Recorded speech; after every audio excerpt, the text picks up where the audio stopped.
2010년이라고 하는 그 숫자에 아직도 익숙해서 책을 쓰던가 무슨 서류에 이렇게 글을 쓰게 되면 자연스럽게 아직도 2010년이라고 하는 그런 숫자를 기록하게 되는데 벌써 한 달이 다 지나가고 네 번째 주를 지나고 있습니다. 그동안 많이 좀 답답하고 좀 안타까운 많은 소식들로 인해서 2011년이 좀 그랬습니다만 지난주에 아주 반갑고 좋은 소식을 우리가 또한 들었습니다. 우리 한국의 소말리아 해적에게 인질로 잡혔던 그 사람들을 대한민국 군인이 아주 오늘은 또 자랑스럽게 우리나라 군인을 얘기할 수 있는 그러한 기회가 됩니다.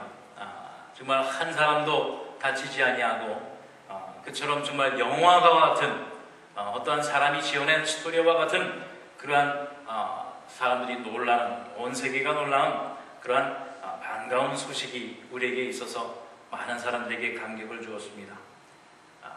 바로 이런 기가 막힌 소식이 또한 이런 기가 막힌 감동이 우리 하늘연교회 모든 성도들의 삶 속에서도 이제 나타나게 되시기를 주님의 이름으로 축원합니다. 우리 기독교 역사 중에서 기도의 성자라고 불리우는 조지 뮬러라고 하는 사람이 있습니다. 그 이름답게 하나님 앞에 정말 너무나 충실한 기도를 드렸던 사람인데 그가 기억하는 기도를 통해서 받은 응답만 해도 한 5만 가지가 넘는다라고 하는 그런 이야기가 있습니다. 그만큼 기도하는 것마다 하나님께서 응답을 주시고 또 기도하는 것마다 응답을 누리는 그러한 축복을 누렸던 그러한 사람입니다.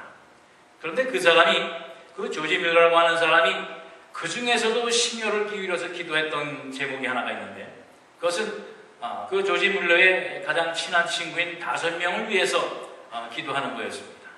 그 5명이 예수를 믿지 않아서 하나님 앞에 이 5명이 꼭 예수 좀 믿어서 구원받게 해주십시오 하고 기도를 했어요. 그 기도를 열심히 했을 때에 그 중에 3명은 그 조지 뮬러의 기도와 또 많은 도움으로 인해서 결국 회심해서 예수를 믿게 됐습니다. 그런데 나머지 2명이 영 돌아서질 않는 거예요. 그러다가 이제 조지 뮬러가 나이가 많아 이제 노쇠하게 됐습니다. 자기 자신을 보니까 이제 마지막이 얼마 남지 않은 것 같아요. 그래서 내가 마지막으로 하나님의 단위에 서서 말씀을 전하다가 내가 죽어야 되겠다 라고 하는 생각을 가지고 이제 그중 사랑하는 교회를 찾아서 내가 내 일생 마지막으로 설교를 한번 하고 싶습니다. 그 주변에 있는 많은 사람들이 말렸어요. 그간 노쇠에서 서 있을 기력도 없고 힘도 없는데 그러다가 큰일 나십니다. 그래도 조지 뮬러는 내가 내 생의 마지막 설교를 하고 하나님 앞에 가고 싶습니다. 그리고서는 이제 결국 단위에 서서 말씀을 전하게 됩니다. 바로 그 소식을 듣고 많은 사람들이 조지 뮬러의 마지막 설교를 듣는다라고 해서 많은 사람들이 왔어요. 그런데 그 중에 그동안 조지 뮬러의 기도에도 믿지 않던 그 2 친구 중에 한 친구가 그 교회를 방문하게 됐습니다. 그리고서는 이 조지 뮬러의 마지막 설교를 듣고서는 그만 마음이 변해서 예수를 믿게 됐어요. 그런데 마지막 한 친구는 이제 조지 뮬러가 죽게 됐는데도 결국 돌아서질 않습니다. 결국 조지 뮬러가 세상을 떠났어요. 마지막 기도가 이루어지지 않는구나. 그런데 이제 조지 뮬러가 세상을 떠나고 장례를 치르면서 이제 많은 사람들이 또 조지 뮬러의 그 장례식에 참석을 하게 됩니다. 그 마지막 친구도 친구의 마지막 길을 이제 배웅하기 위해서 그 장례식에 참석을 했는데 그 주변에 있는 많은 사람들이 이구동성으로 하는 말이 조지 뮬러가 52년 동안을 5명의 친구를 위해서 그들의 구원을 위해서 기도를 했는데 3명은 기도하는 도중에 중간에 돌아왔고 나머지 2 친구 중에 하나는 마지막 설교를 듣고 회심을 했는데 그 마지막 한 친구가 결국 조지 뮬러의 마지막 52년 동안의 기도에도 돌아오지 않았다. 그런 얘기를 하는데 보니까 그게 자기 거예요. 그만 그 소리를 듣고 이 친구가 나를 위해서 52년 동안이나 기도를 했구나. 그 소리를 듣고 이 친구가 그만 마음의 변화를 받아서 예수를 믿게 됐어요. 그리고서는 이 친구가 이제 조지 뮬러 사후에 영국을 순회하며 돌아다니며 간증하는 간증사가 되었어요. 그리고서는 간증하면서 꼭 하는 말이 모든 하나님 앞에 드리는 기도는 하나도 이루어지지 않는 것이 없는 것을 나는 확신합니다. 조지 뮬러 생애의 그 마지막에 최후의 기도의 응답이 바로 납니다. 라고 그렇게 간증을 하고 다닙니다. 여러분, 2011년 여러분의 기도 제목이 무엇입니까? 이 조지 뮬러와 같이 여러분의 2011년을 향한 모든 기도 제목이 응답받기를 원하십니까? 그럼 지금 우리 다 같이 한번 하나님 앞에 아멘 하십시다. 아멘. 여러분의 기도가 올 한 해 하나님 앞에 드리는 기도가 다 응답받기를 주님의 이름으로 축원합니다. 그런데 우리가 기도한다 해야 한다라고 말을 늘 합니다. 그런데 교회 다니면서 예수 믿으면서 우리가 기도를 하지 않는 사람은 없습니다. 하여튼 어떠한 형식으로든 우리가 기도는 합니다. 그런데 왜 기도 응답의 재미와 그 기도 응답받는 그런 놀라운 기적을 우리가 체험하지 못하는가라고 하는 그것입니다. 조지 뮬러라고 하는 사람은 어떻게 했길래 5만 번이라고 하는 그런 기도 제목이 기억날 정도로 또 그의 생애의 정말 기도의 제목이었던 친구의 구원의 기도가 그의 죽어서까지 하나님의 응답을 받게 되어졌는가 라고 하는 것을 오늘 우리가 생각해 보고자 하는 겁니다. 먼저 우리의 기도가 왜 응답되어지지 않는가? 사무엘상 15장 22절 말씀에 보면 사무엘이 이르되 여호와께서 번제와 다른 제사를 그의 목소리를 청종하는 것을 좋아하심같이 좋아하시겠나이다. 순종이 제사보다 낫고 듣는 것이 순양의 기름보다 나으니라 라고 말씀을 하고 있어요. 바로 순종하는 것이 제사보다 낫다라고 하는 말씀입니다. 우리가 이처럼 매주 빠짐없이 주님 앞에 나와 예배를 드리고 또 번제를 드리고 때마다 저마다 제사를 드리며 하나님 앞에 예배한다라고 해도 하나님의 말씀에 순종하지 아니하면 그것은 다 모두 다 소용이 없다라고 하는 말씀입니다.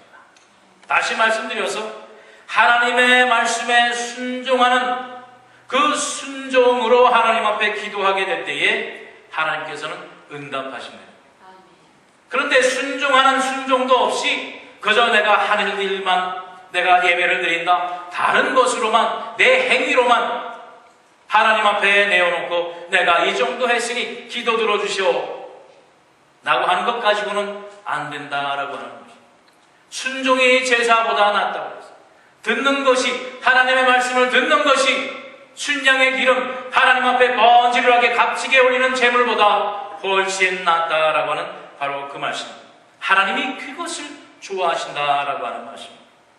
물론 때로는 우리에게 정말 우리가 감당하지 못할 요구가 있을 때도 있습니다. 때로는 정말 우리의 마음을 갈등하게 하는 그런 하나님의 말씀도 있을 때도 있습니다. 그러나 그때가 중요한 거예요. 그때가 우리가 얼마나 하나님 앞에 순종하느냐 바로 그 모습을 보시는 겁니다. 여러분 잘 아시는 아브라함의 순종이 있습니다. 하나님께서 이삭을 나에게 바쳐라.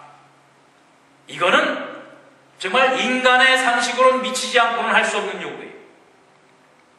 어떻게 사랑하는 독생자 아들을 하나님 앞에 바쳐라. 그것도 칼로 찔러서 피를 내고 각을 뜨고 그러니까 요즘 시샘말로 하면 토막을 내서 하나님 앞에 제사를 지내라는 거예요. 그러한 요구를 하나님께서 아브라함에게 합니다. 아브라함은 두말 않고 근심과 걱정이 왜 없었겠어요?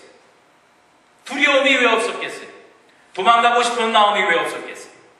그러나 하나님께서 주신 것, 하나님의 명령이요 하나님께서 원하시면 내가 순종하리라.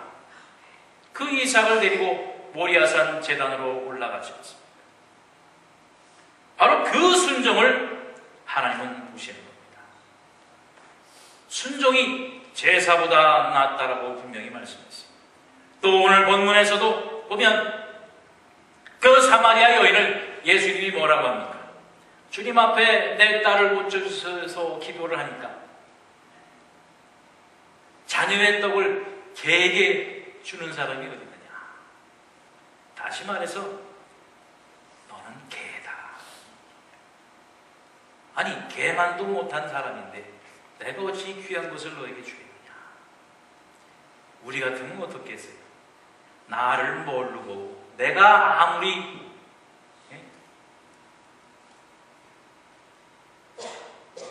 나를 뭘로 보고 내가 개만도 못하다. 에이 여기밖에 없나? 다른 데 가지.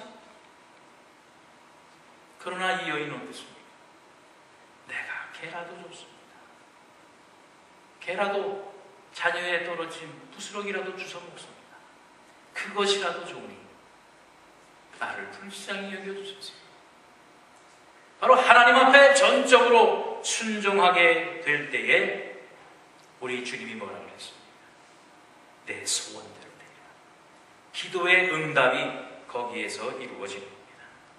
또 두 번째로 우리가 기도 응답을 받지 못하는 이유가 뭐냐면 바로 야고보서 1장 6절로 8절까지의 말씀에 이렇게 이야기를 하고 있습니다. 오직 믿음으로 구하고 조금도 의심하지 말라. 의심하는 자는 마치 바람에 밀려 요동하는 바닷물결 같으니 이런 사람은 무엇이든지 주께 얻기를 생각지 말라. 두 마음을 품어 모든 일에 정함이 없는 자로다라고 말씀을 하고 있습니다. 바로 의심하는 기도라고 했어요. 그냥 뭐 한번 해보지. 그저 내가 궁하니까 한번 기도해볼까? 라고 하는 기도예요. 기도해서 들으면 좋고 안 들어지면 말고. 뭐 기도해보긴 하지만 뭐 딱히 정말 이루어질래나? 그래서 지나가다가 어느 돈 주는 것처럼 그저 한번 해보는 기도라든가. 기도해서 안 되면 뭐 다른 방법을 찾지.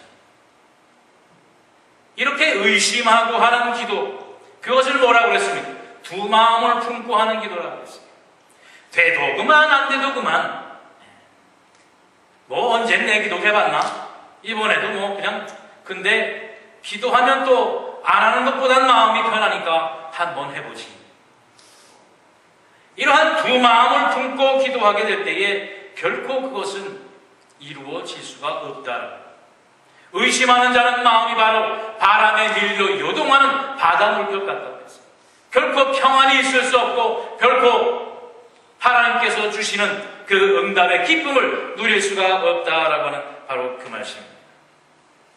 미국의 노스웨스트 대학의 설립자인 버트 필드라고 하는 사람이 있습니다. 그 사람이 부흥사로 부흥 여행을 다니게 될 때에 이제 어느 한 미국의 한 동네에서 부흥회를 집회를 합니다. 그래서 거기에 있는 재직들이 이제 며칠 동안의 부흥 집회를 위해서 버트필드 목사님에게 거처를 마련해 주는데 교회에서 먼 데로 하기는 보다는 좀 저거하니까 가까운 데를 찾다 보니까 어느 한 노부부의 그 초라한 집을 숙소로 드리게 됐어요. 그래서 이제 먼저 이 목사님이 가서 여정을 풀었습니다. 그런데 가만히 그 교회의 재직들이 생각을 하니까 아무리 가까워도 좀 목사님을 좀 더 편하고 우리가 대접을 좀 잘하는 게 옳지 않겠나 생각을 하고 의논을 한 끝에 조금 멀기는 하지만 그 젊은 부부